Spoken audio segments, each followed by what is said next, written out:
Hi friends, ఇటీవల నేను కర్నూలు జిల్లాలో ఒక లేడీ తన సిఏ కోర్సు చేస్తున్న క్రమము తన సక్సెస్ స్టోరీని యూట్యూబ్లో షేర్ చేసింది. అది చూస్తున్నంతసేపు నేను చాలా ఎమోషనల్ ఎగ్జైట్మెంట్గా గురయ్యాను. దాన్ని ఇన్స్పిరేషన్గా తీసుకుని నేను కూడా నా లైఫ్లో ఉండేటువంటి ఒక చిన్న సక్సెస్ స్టోరీని మీకు షేర్ చేయదలిచాను. దీనివల్ల ఎవరైనా ఇన్స్పైర్ అయ్యి వాళ్ళ జీవితాలలో ఒక కొత్త మలుపు వస్తుందని ఆశిస్తున్నాను.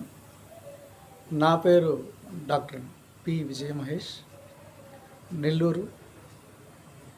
10th క్లాసు ఇంటర్మీడియట్ దాకా నేను కూడా ఒక చాలా యావరేజ్ స్టూడెంట్ని. పిల్లలకి గోల్స్ అనేవి చిన్నప్పటి నుంచే పేరెంట్స్ నాటాలి, లేదా ఆ పిల్లలు తనకి తానుగా తెలుసుకుంటే బ్లెస్డ్ చిల్డ్రన్ అంటారు. ఒక గోల్ అనేది లేకుండా ఇంటర్మీడియట్ మ్యాథ్స్ కష్టం కాబట్టి నేను బైపీసీ తీసుకున్నాను. 10thలో నాకు 75% మార్క్స్ వచ్చాయి. ఇంటర్లో 70% మార్క్స్ వచ్చాయి. ఇంటర్ తర్వాత అందరు ఫ్రెండ్స్ లాంగ్ టర్మ్ తీసుకుంటున్నారు అని చెప్పి నేను కూడా లాంగ్ టర్మ్కి వెళ్ళాను. లాంగ్ టర్మ్కి వెళ్ళిన తర్వాత సరిగ్గా ఫోకస్ చేయకపోవడం వల్ల రకరకాల హెల్త్ ఇష్యూస్ రావడం వల్ల నాకు ఆ రోజుల్లో 10,000 ర్యాంక్ వచ్చింది. ఇంట్లో ఆర్థిక పరిస్థితులు దారుణంగా పతనం అయిపోయినాయి. ఫర్దర్ స్టడీస్కి ఇంట్లో అనుమతి లేదు. నేను జాబ్ చేస్తే తప్ప ఇంట్లో ఎంతో కొంత జరగని పరిస్థితి ఇంట్లో వచ్చింది.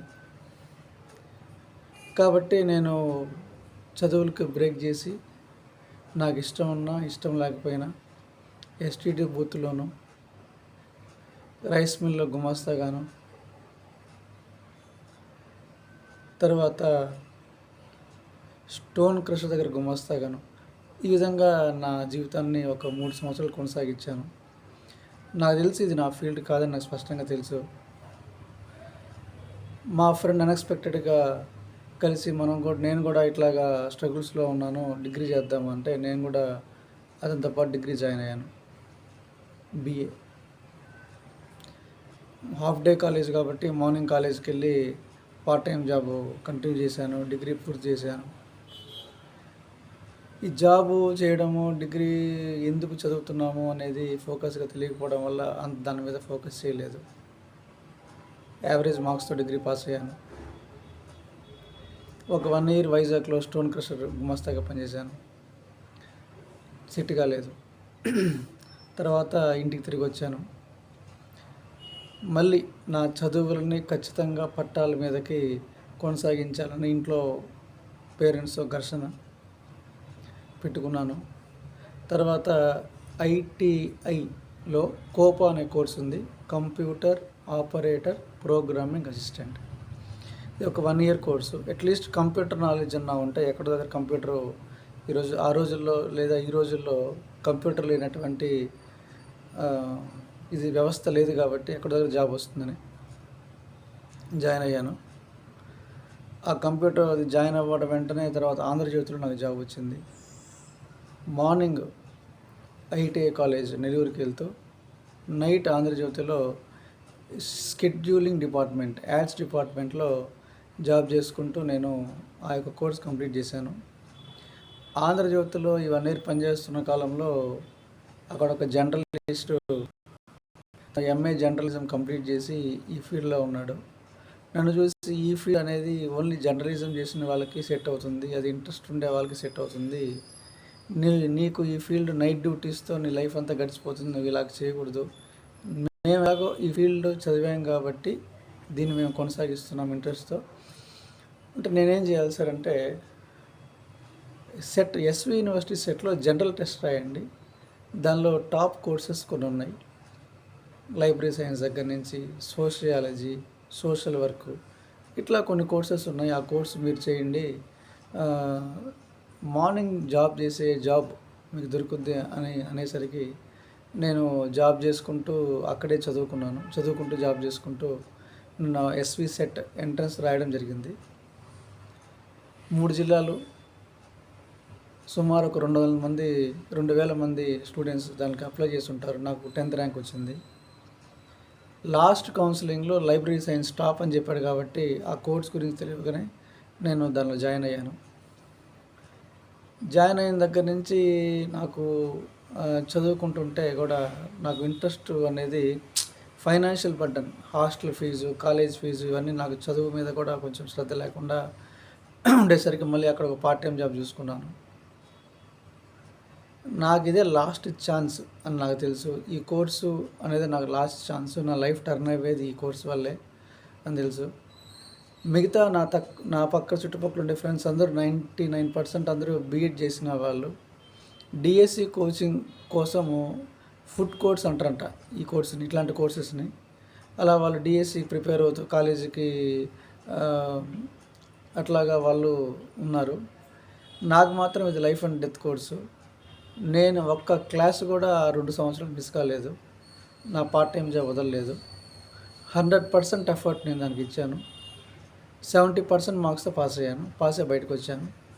పాస్ అయ్యి బయటికి రాగానే నెల్లూరులోనే నాకు ఒక ప్రముఖ ఇంజనీరింగ్ కాలేజీలో లైబ్రరీగా జాబ్ వచ్చింది. దాంతో నేను సాటిస్ఫై కాలేదు.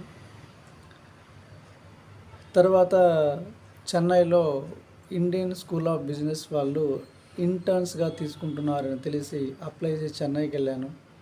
రిటర్న్ టెస్ట్, గ్రూప్ డిస్కషన్, ఇంటర్వ్యూతో నాకు జాబ్ వచ్చింది ఇండియన్ స్కూల్ ఆఫ్ బిజినెస్ హైదరాబాద్లో. ఒక 2 years అక్కడ నేను వర్క్ చేశాను. నేను ఎక్కడికి వెళ్ళినా ఒక 4 జతల బట్టలు, బస్తాడు పుస్తకాలు. నా గోల్ యూజీసీ నెట్ క్వాలిఫై కావడం.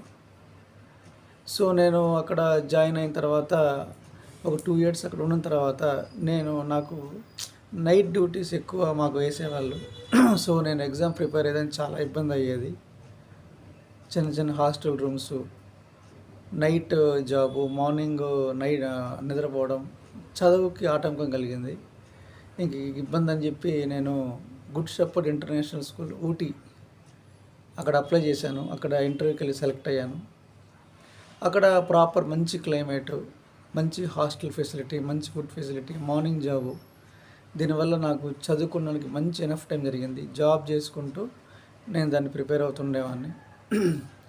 ఫస్ట్ ఇయర్లోనే నేను యూజీసీ నెట్ కోయంబత్తూరులో ఎగ్జామ్ రాస్తే క్వాలిఫై అయ్యాను.